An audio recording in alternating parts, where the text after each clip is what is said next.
Hello दोस्तों, इस video में हम लोग देखने वाले हैं कि सार्थक अंक कैसे निकाला जाता है। तो बहुत ही आसान तरीके से आपके 5 तरीकों से होता है सार्थक अंक। तो 5 तरीकों से हम लोग जान लेंगे कि सार्थक अंक कैसे निकाला जाता है। तो वीडियो में आप लोग शुरू से अंत तक बने रहिए और सार्थक अंक आप लोग अच्छे से सीख लीजिए कैसे निकाला जाता है। तो देखिएगा, यहाँ पर सबसे पहले हम लोग जानेंगे कि सार्थक अंक की परिभाषा क्या होता है। सार्थक अंक की परिभाषा क्या होता है, तो देखिएगा, इसकी जो परिभाषा होता है, किसी भी भौतिक राशि के शुद्ध मापन को व्यक्त करने के लिए जिन अंकों का प्रयोग किया जाता है उन अंकों को हम लोग क्या कहते हैं, सार्थक अंक कहते हैं। मतलब किसी भी भौतिक राशि के शुद्ध मापन को व्यक्त करने के लिए जिन अंकों का हम लोग क्या करते हैं, प्रयोग करते हैं, उन्हीं अंकों को हम लोग क्या करते हैं, सार्थक अंक कहते हैं। तो आपके अंक जो होते हैं 1 2 3 4 5 6 7 8 8 9, यही तो होते हैं, जीरो से लगा 9 अंक 9 तक जो होते हैं। ठीक है, तो सार्थक अंक की संख्या कैसे ज्ञात की जाती है, ओके, तो वो हम लोग क्या करते हैं, ज्ञात करते हैं। तो इसमें 5 स्टेप होता है, 5 रूल होता है। तो पांचों बस आप ले जा लिया और सार्थक अंक आपके हाथों में, मुट्ठी में और दिमाग में सीधे आपका सेट हो गया। ओके, तो पहला यहाँ पर पॉइंट ये कहता है कि जो सभी अशून्य अंक होते हैं, जितने भी आपके अशून्य अंक होते हैं वो सभी सार्थक अंक माने जाते हैं।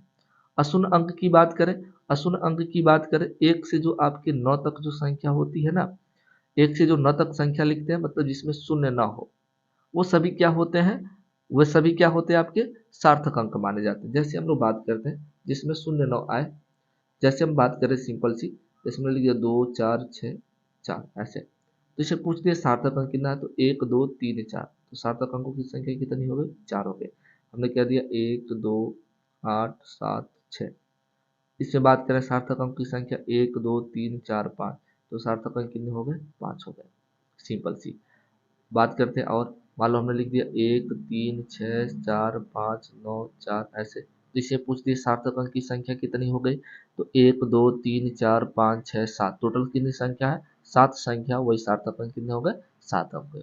तो इस प्रकार से पहला वाला होता है। तो आई होप यू पहला वाला सब लोग समझ गए होंगे। दूसरा क्या पॉइंट आपका होता है, कह रहा है दो अशून्य अंकों के बीच, दो कोई अशून्य अंक हो, अशून्य अंक का मतलब हो जो जीरो ना हो, दो अशून्य अंकों के बीच आने वाले सभी शून्य क्या होते हैं, सार्थक अंक कहलाते हैं। जैसे हम बात करते हैं, यहाँ पर 1 लिख दिए और इसके बीच में शून्य आ गया और यहाँ पर हमने लिख दिया 2, तो इन दोनों के बीच में जो आने वाला शब्द होगा ना, वो सार्थक अंक होगा। अब वीडियो छोड़ के भाग मत जाइएगा, ठीक है ना, नहीं तो आपको पता चलेगा बाबू ऐसे गिनना ही है खाली, तो गिनना ही नहीं है, कुछ और भी रूल है इसमें, जो अभी पांचों जब पढ़ेंगे नहीं जब तक, तब तक आपको पूर्ण रूप से कंप्लीट नहीं होगा, आधा अधूरा ही ज्ञान रहेगा। तो वीडियो को शुरू से अंत तक जरूर देखिए आप लोग। तो इसमें सार्थक कर बात क्या कर रहा है आपका, कि दो अशून्य अंकों के बीच आने वाले सभी क्या होते हैं, शून्य, सार्थक अंक होते हैं। जैसे हमने बात किया 1 2 3 4, तो टोटल कितने हो गए, 4, सार्थक अंकों की संख्या कितनी हो गई, 4 हो गई। हमने बात किया 5 6 8 0 0 0 1 ऐसे, तो इसमें सार्थक अंकों की संख्या कितनी होगी, 1 2 3 4 5 6 7, टोटल कितने हो गए, 7 हो गए। आया समझ में, 1 0 0 0 0 1 ऐसे लिख दिया। तो इसके बीच में कितने टोटल सार्थक अंक है, तो इसको देख लेते, 1 2 3 4 5 6, टोटल कितने संख्या हो गई, 6। तो ये आपके रूल नंबर क्या हो गया, 2 हो गया। तो रूल नंबर 3 क्या कहता है, तो 3 वाला रूल हम लोग क्या करते हैं, देखते हैं। कह रहा है ऐसी संख्या जो मापन से प्राप्त न हुई हो, मतलब उसका मापन किसी सेंटीमीटर मीटर, ठीक है ना, ऐसे मापन न गया हो, ठीक है ना, मापन मापन प्राप्त न हुआ हो और दशमलव न हो, तो अशून्य संख्या के दाईं ओर का मतलब इधर वाला दाईं ओर, अंत में आने वाला शून्य जो होगा वह सार्थक अंक नहीं माने जाते। जैसे हम बात करते हैं, जैसे हमने लिख दिया 100, तो दाईं ओर जितने भी शून्य होंगे, 1 2 1 2, तो ये सार्थक अंक नहीं माने जाएंगे। तो बस सार्थक अंक की संख्या कितनी होगी, 1 होगी यहाँ पर। जैसे हमने लिख दिया 1000, ऐसे 10,000, क्या होता है, सैकड़ा हजार 10,000 में लिख दिया। अब इसमें पूछ रहे भाव सार्थक अंक कितने होंगे, 1 2 3 4, तो ये जो जीरो होगा ये सार्थक अंक नहीं माने जाएंगे। तो कितने होंगे, एक ही मानेंगे। हमने लिख दिया 2 3 डबल जीरो, तो कितने सार्थक होंगे, 1 2, तो 2 ही आपके सार्थक अंक होंगे, जीरो नहीं माना जाएगा। लेकिन अगर उसके सामने कोई भौतिक मापन लिख दिया जाए, जैसे हमने बात के लिए 200, यहाँ पर लगा दिया एम, मीटर, मीटर जब लग गया, ठीक है ना, तो ये आपका एक मापन हो गया। तब यहाँ पर सार्थक अंक कितना होगा, 1 2 3, तब यहाँ पर जो सार्थक अंकों की जो संख्या होगी ना, वो 3 हो जाएगी।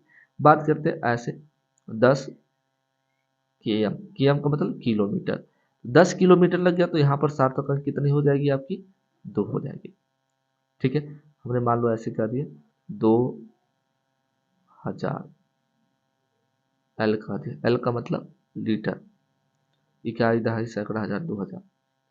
तो आपका कितना होगा, 1 2 3, टोटल संख्या कितनी हो गई, 3 हो गई, 3 नहीं 4 है, टोटल संख्या 1 2 3 4, कितने हो गए, 4 हो गई। तो अगर किसी के अंत में क्या होता है, एल लग जाए, मतलब कोई मापन लग जाए, ठीक है ना, जो जो संख्या से मापा जा रहा है, मीटर से मापा जा रहा है, किलोमीटर से मापा जा रहा है, लीटर से मापा जा रहा है, तो वो आपके क्या होंगे, वो आपके सार्थक अंक होंगे। अगर उसके पीछे क्या होता, दाईं ओर क्या होता, कोई मापन नहीं लगा होता है, तो वो आपके सार्थक अंक नहीं होते। सिंपल सी बस यही बात जानना है आपको। तो यहाँ पर नहीं लगा था तो बस यहाँ 2 सार्थक अंक था, यहाँ पर नहीं लगा था कोई चीज आपका मापन तो बस 1 सार्थक अंक था, यहाँ पर भी नहीं लगा था तो 1 ही था। ठीक है, समझ में आया।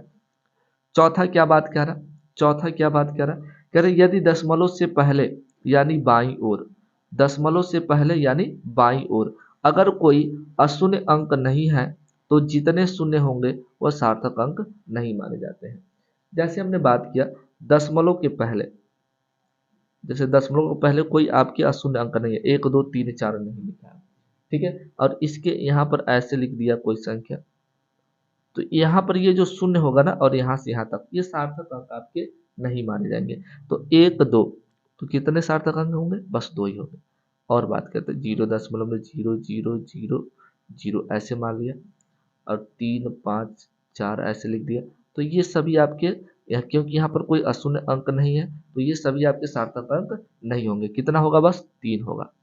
अच्छा, अगर यहाँ पे इसके पीछे लग जाए तो तब क्या होगा, जैसे हमने बात किया 0.00040 ऐसे लिख दिया। अब बात करेंगे तो इसके पीछे जो 4 जीरो लगा ना, ये दाईं ओर का होगा 1 2, तो सार्थक अंक यहाँ पर कितना हो जाएगा, 2 ऐसे होगा। ओके, आया समझ में। और रूल नंबर आपका आखिरी है पांचवा। पांचवा क्या है, ध्यान से देख लीजिए, बाकी आपका ये सार्थक अंक आप लोग सभी लोग अच्छे तरीके से सीख गए होंगे। ठीक है, तो यहाँ पर क्या रहा, यदि दशमलव से पहले कोई अशून्य अंक हो, दशमलव से पहले कोई अशून्य अंक हो ऐसे लिख दिया, तो दशमलव के दाईं ओर आने वाले शून्य भी क्या होते हैं, सार्थक अंक माने जाते हैं। जैसे 1 दशमलव, यहाँ पर 0 0 क्या कर दिया, 4 लिख दिया ऐसे, तो यहाँ पर 1 2 3 4, तो टोटल सार्थक अंकों की संख्या कितनी हो गई, 4 हो गई। बात की हमने 5.0000006, ठीक है, 1 2 3 4 5 6, तो टोटल सार्थक अंक कितना हो गए, 6 हो गए। तो ऐसे हम लोग क्या करते हैं, ज्ञात कर लेते हैं।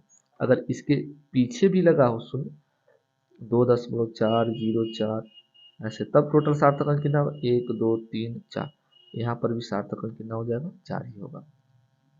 ओके, तो इस तरीके से हम लोग क्या करते हैं, ये टोटल सार्थक अंकों को हम लोग क्या करते हैं, ज्ञात कर लिए हमने।